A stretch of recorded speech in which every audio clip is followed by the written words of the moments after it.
ইরানের বিরুদ্ধে যুদ্ধ নেমে চরম বিপাকে বিশ্বের সুপার পাওয়ার আমেরিকা। চলমান এই সংঘাত ৪০তম দিনে এসে হঠাৎ নাটকীয় মোড় নিয়েছে। পাকিস্তানের মধ্যস্থতায় অবশেষে ২ সপ্তাহের যুদ্ধবিরতিতে সম্মত হয়েছে উভয় পক্ষ।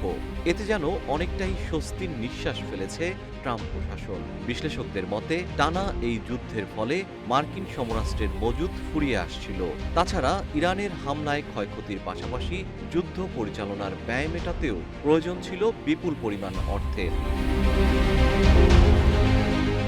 ওয়াশিংটন পোস্টের এক প্রতিবেদন অনুযায়ী ট্রাম্প প্রশাসন ইরান যুদ্ধের জন্য যে পরিমাণ অর্থায়নের প্রস্তাব দিয়েছিল সেই অর্থের পরিমাণ উল্লেখযোগ্যভাবে কমিয়ে আনার পরিকল্পনা করছে কংগ্রেস।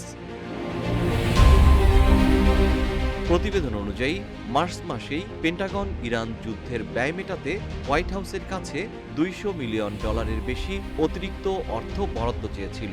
ওয়াশিংটন পোস্টের সর্বশেষ তথ্যমতে এই অনুরোধের পরিমাণ এখন 50%-রও বেশি কমিয়ে 80 থেকে $100 বিলিয়ন নামিয়ে আনবে মার্কিন কংগ্রেস।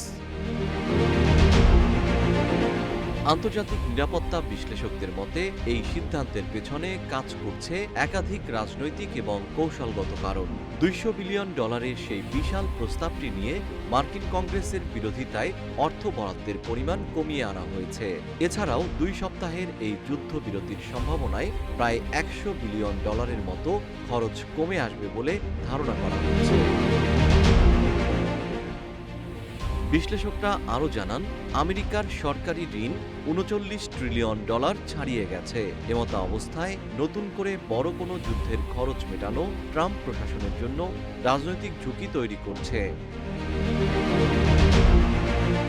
মার্কিন প্রতিরক্ষা সচিব পিট হেগসেথ জানান, শত্রু দমনে অর্থের প্রয়োজন।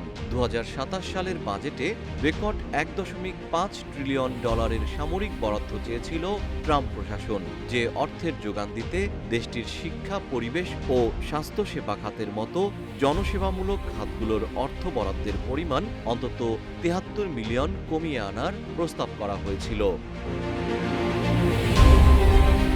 বিরোধীরা এই প্রস্তাবটিকে নৈতিকভাবে দেউলিয়া হিসেবে আখ্যা দিয়েছেন।